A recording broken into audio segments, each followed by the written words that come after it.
ह्यो कोणता प्रश्न आहे? इंग्रज भारतात का आलते?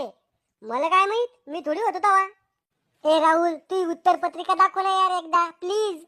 कवा म्या बाहेर तुला नुसतं हाय म्हणलं होतं तर तू काय म्हणी? तोंड पाहिलं का म्हणी आरशात काळ्या? तो यासारखी 36 आहे म्हणी माया मांग. आता बोलू ना तर 36 झाल्याला पेपर लिवाला. I love you. तू किती गोड बोल, मी दाखवत तुला पेपर. ए राहुल, ते चुकी बरोबर सांग ना एकदा. अरे चारीचे चारी चूक लिहून टाक, त्यातले 2 तर बरोबर येईन. अरे हाव यार. ह्यो काय प्रश्न आहे? भारतात ईस्ट इंडिया कंपनीची सुरुवात केव्हा झालती? याचं उत्तर काय आहे? मोये मोये जमल जमल मेरी जीत भी ले जा. यार इंस्टाग्राम को निवडलं माझ्या डोक्यात. ए राहुल, ते पत्र कसं लिहू सांग ना एकदा. अरे गर्लफ्रेंडला लव्ह लेटर कसं लिहतो तसं लिहू. बर. प्रिय मॅडम, आज दुपारा 1:30 वाजता शाळाचा मांग मला भेटायला या. तुमचाच हरामखोर विद्यार्थी झाकण